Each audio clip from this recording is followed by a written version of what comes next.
Hello, everyone. Welcome to Module 9. The weeks are flying by. But in this video, I'm going to be talking a little bit about the grading of the reflection papers, as well as a little bit of feedback on discussion boards, and then going into the theories for this week, which are feminist and relational cultural. So I guess first off, I just wanted to update you that I'm plugging along with grading the personal values and reflection, or personal values and counseling reflection paper. There we go.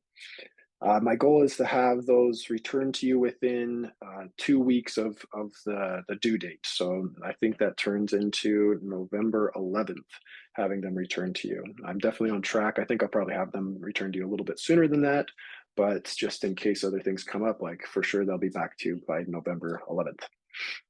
And just a few thoughts on the discussion board. Overall, I think, I'm seeing a lot of application of theory to the client Nicole in a pretty good fashion.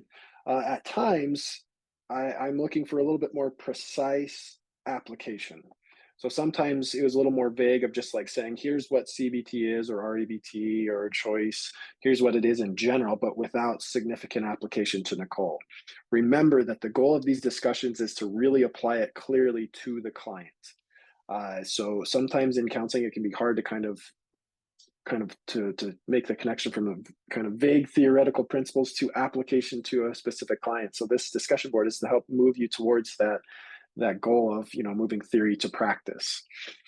So I'll be giving some feedback for when there was less clarity or some opportunities to be clearer and more precise in applying to Nicole. But just especially when you're thinking about the interventions, when you're thinking about the roles, be thinking about what do these specifically mean to this work with Nicole. Maybe giving an example of here's a specific intervention, how it might be applied to Nicole, and just instead of just saying here's a list of interventions that might be helpful to Nicole, but how could they be applied? How might they be helpful? The second piece that I wanted to bring up is there can be this temptation to think that one theory is best for a specific client. And certain theories kind of encourage that type of thinking. But at least in this course, I want to at least encourage you and challenge you to think about that. There really, in my belief system, there isn't a best theory. Research indicates that really it's the relationship, the strength of the therapeutic alliance that's most central to, effective outcomes with clients. And it's important for the counselor to have a theoretical, lens or framework that they're working from, or an evidence-based practice, intervention approach. But really, the evidence doesn't really indicate that having a specific one is best. So sometimes people see CBT as evidence-based and they think, oh, that means it's best. Not necessarily. It just means that there has been evidence-based research to show that it's worked with certain clients. But the outcome research that's been done actually shows, every approach is actually usually about similar in how they're being applied to clients. When you delve deeper, sometimes there's been some comparison studies, but when you delve deeper, there's usually some methodological issues in those studies, that there's some bias towards certain approaches or theories. But once again, most outcome research that's been pretty extensive has indicated that we just need to have, as counselors, a theoretical or an empirical, foundation in our work with clients. So just something to think about. So I would encourage you to think that there isn't one best. We're not looking for the right theory or approach. It's, what connects and resonates for you. Where do you naturally fit?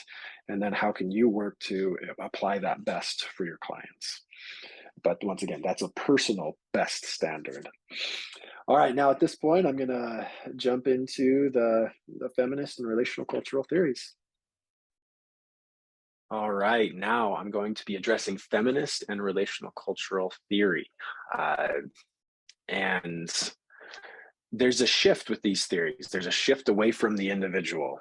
A lot of the papers we've been addressing up to this point can address culture, but the larger shift or focus of the counseling work is on the individual. But here with the feminist approach and relational cultural theory, we're going to see that navigation more towards, addressing the societal role. roles. The individual's still there in their perceptions and experiences in the counseling room, but you'll start to see, how culture is brought in to a larger degree. So the emphasis then for feminist and the relational cultural theory is on the context, the institutions, the communities, or the social influences that are kind of being, that are impacting the client. So it's almost like sometimes the work becomes the individual's relationships towards these systemic messages or these systemic, influences. So helping the client navigate how they want to respond to these norms and traditions and cultural messagings. So the goal can be to help free that individual from oppression or from oppression of the mind from these systems. So a few core constructs is, there's going to obviously be this emphasis on these social roles. So gender, in feminist, oftentimes, that the idea is that gender is the central social role that's being emphasized, but it's really not that. It's really any marginalized identity that's being experienced by the client can be brought into this emphasis on the social messaging towards these social roles that we play. And it can also be for, people in the dominant culture, making sense of, the messaging that they've received about their dominant culture presence socially. So in the book, on the Corey text on page 343, I'm not going to go into all these, but I just want to draw your attention there to the principles of feminist therapy. So there's, I believe it's the six kind of core principles. So I'd encourage you to read through those and kind of reflect on your reactions to those and how they seem to sit for you, because it does, speak to that shift away from this individualistic focus to more of a social and collectivistic focus. All right. So the role of the feminist counselor is going to be much more of, this will connect to some of the theories that we've already addressed in this course already, but it's an equal relationship, so they're a very present partner with the client. And it's also someone who's willing to share about themselves. So self-disclosure is a bit more normalized in this approach. So they're not needing to hide the self of the counselor. So it's almost like liberating their voice as the counselor as a way of modeling to the client that they can share their voice. So the key is to trust in the client as an equal knower. That's kind of part of the key role of, helping the client develop their role as this equal partner, this equal knower, and this expert in their life, and the counselor also being an expert in their experience, and kind of coming to a mutual partnership. So the feminist approach can really emphasize the reflection on power. So power is in society, like how power has been, imposed on clients, but also the power in the counseling relationship. So it's almost like experientially being able to address the power dynamic in the counseling relationship as a form of working through power dynamics in general. So how this often or can surface is through, not really diagnosing apart from the client, really involving the client in diagnosing, not putting a label on the client outside of their, involvement. And let me jump to page 349. I thought there was a good point here on the self-disclosure. I already addressed that a little bit, but here it states, feminist therapists use therapeutic self-disclosure in the best interests of the client to equalize the client-therapist relationship, to provide modeling, to normalize women's collective experiences, to empower clients, and to establish informed consent. So it's kind of, once again, it always must be about what's best for the client. Sometimes self-disclosure can quickly turn into what's best for me as the counselor. I'm meeting my own needs through this counseling relationship. So that's something that always needs to be reflected upon when using self-disclosure. And I think I was just looking down at a little bit more of the information on self-disclosure. I think there's some other good information, but I think that's the key, is just being thoughtful about how can this help liberate the client's voice, and how can my disclosure be helpful to the client. So in the text, it also talks about, gender and power analysis. So this is this analysis of, gender traditions and norms that are being imposed on us.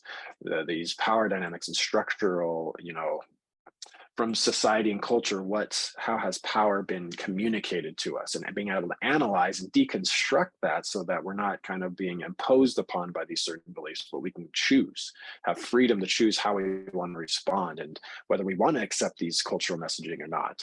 So that's a big part of that analysis.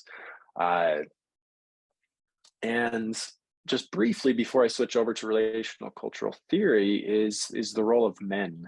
Sometimes there might be this idea that, I think Corey described it as like, maybe there's this perception that, feminist theory can only be performed by females, for females, but that's not really the case. The key idea behind feminist is that social, communities, social norms exist, and there's power inherent in them, and that power has led to marginalization of certain voices and experiences. So anyone who kind of views like, hey, I want to address power to a larger degree, I want to help deconstruct these negative, social messages, these stereotypes, this discrimination, then feminists can be integrated. I guess before I jump to relational cultural theory, I've never met a counselor who's actually purely feminist. It's almost like they have, like, a counselor that I knew previously was like a person-centered counselor who integrated feminist theory into that approach. So just one thing to be thoughtful of, that it can be an integration approach. So really quick, just a few thoughts. So relational cultural theory, is a form of feminist. Like, it's a way of kind of applying feminist. So it's going to be most emphasized. So the video demonstration for this week is on relational cultural theory, and then the article as well in the module materials is on RCT. So I'm going to lean on those to learn a bit more about that, because it's only briefly mentioned in the Corey text. But just in a nutshell, the relational cultural theory approach emphasizes connection. So it's almost like opposed to like this value of like, to be alone and independent is valued. In RCT, it's more interdependence. Being able to be in connection with people is central to who we are, that we're wired to connect as human beings. So this shift to like just being an individual, being independent, being autonomous, and kind of like feeling that that's the goal, is to separate from others. That's kind of inherent in some of the core aspects of some approaches. That's really challenged. RCT views it differently. So the connection of the client with themselves, the connection of the client with the counselor, and the relationship between the client and society are all forms of connection that are addressed in RCT. So this process of helping the client work through disconnections becomes important. So empathy is highlighted, and I think this is like, obviously we've talked about empathy. Empathy is central to just the counseling profession. But it's almost like this idea of mutual empathy and self-empathy is highlighted in relational cultural theory. So mutuality is where the client and the counselor can be impacted by each other and can impact each other.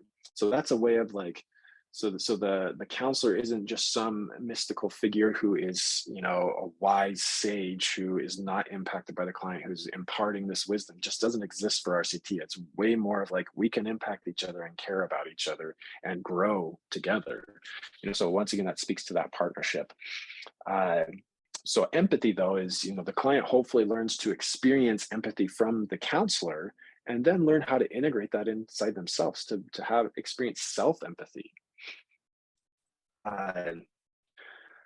So once again, these principles in RCT might sound similar to other approaches. Like, I think there is an integration from other approaches, but in the end, I think the unique difference is, being able to apply feminist theory, being able to see connections. I think that's really what stands out to me with RCT is, the relationship with self, the relationship with the counselor, the relationship towards society, and being able to reconfigure those connections when they're holding the client back, or when they're negatively impacting or leading to symptoms, of various kinds for the client. So I'm excited to see how, you experience the video demonstration. as well as the articles here, and just kind of making sense of the shift of like how can we begin to address larger power dynamics and systemic messaging and discrimination, marginalization with an individual client or group or whatever, but really like that can even happen just with the individual. So yeah, please continue to reach out if you have questions or if you just kind of need to process these things. I'm happy to help.